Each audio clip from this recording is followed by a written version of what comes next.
Good evening students, कैसे हैं आप लोग। मैं उम्मीद करता हूँ आप लोग बहुत अच्छे होंगे। और हमने जो लास्ट टॉपिक पढ़ा था वो था आइडेंटिफाइंग रिसर्च प्रॉब्लम। एक रिसर्च प्रॉब्लम को हम कैसे पहचानेंगे, अपने एरिया को कैसे जानेंगे जिसपे हम रिसर्च करने जा रहे हैं।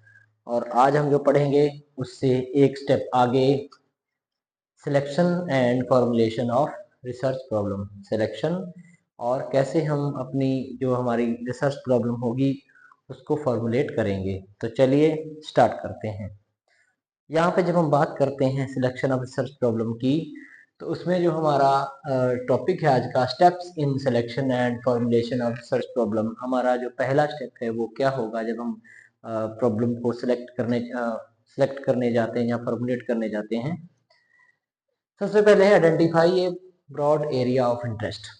जैसा कि हम लोगों ने आइडेंटिफिकेशन में पर सब चीज़ें देख ली थी कि हमें कैसे आइडेंटिफाई करना है और कैसे हमने अपने दोस्तों से या हमारे इंटरेस्ट के बारे में हम लोग पढ़ते हैं।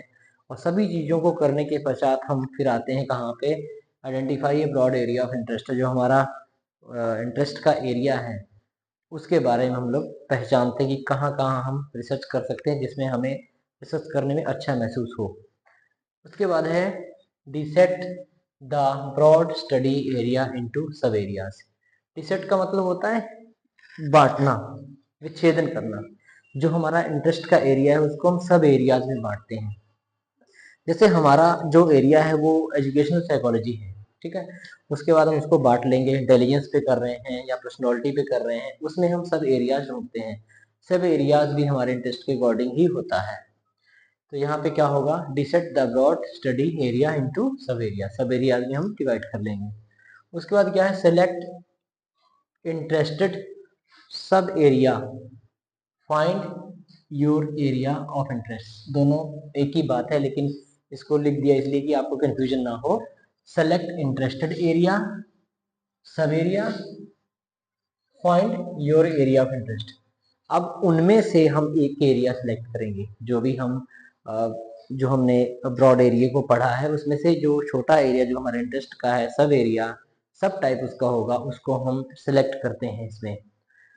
अब उसके बाद क्या है, जब हम एरिया सिलेक्ट कर लेते हैं फिर बात आती कि हम रिसर्च क्यों करें, उस टॉपिक को हमने क्यों चुना है। उसके लिए हम ऑब्जेक्टिव सेट करते हैं कि हम इस टॉपिक को क्यों करना चाहते हैं।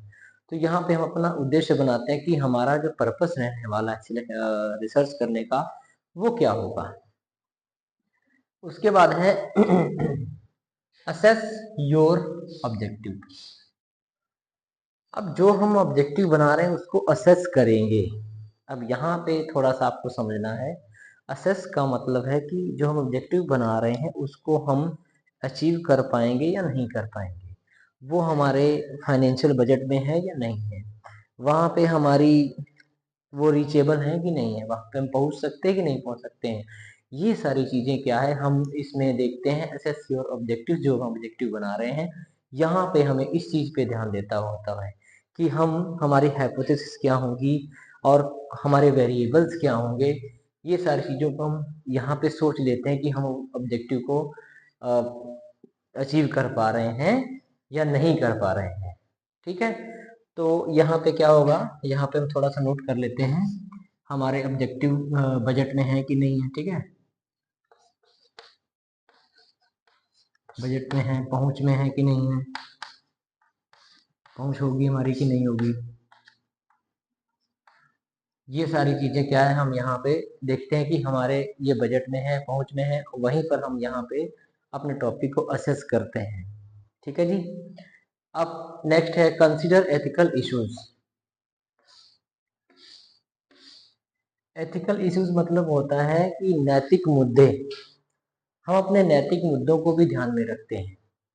जब भी हम रिसर्च करने चलेंगे, हम अपने टॉपिक को सेलेक्ट करने चलेंगे, तो हम ये देखें कि इसमें हमें कहीं पर ऐसा डाटा तो नहीं देना पड़ रहा है जो हमारे पास अवेलेबल नहीं हो।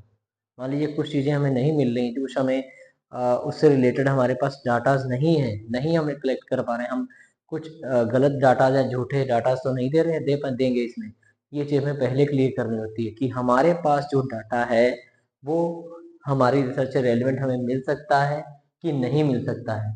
ये चीज़ें भी हम जब प्रॉब्लम सेलेक्ट करते हैं ये हमें ध्यान में रखनी होती है प्रॉब्लम सिलेक्शन से पहले। नेक्स्ट क्या है, check back, double check, refine your topic.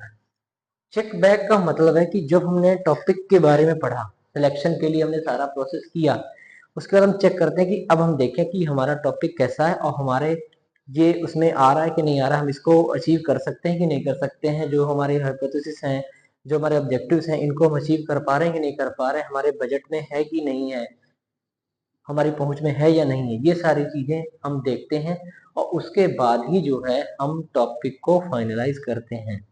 तो ये थे हमारे step the selection and formulation of research problem. बहुत ही छोटा सा टॉपिक था, पूरा टॉपिक इसमें क्लियर नहीं होता, लेकिन हम केवल स्टेप की बात कर रहे हैं इसमें। ठीक है, तो मिलते हैं नेक्स्ट क्लास में। Thank you.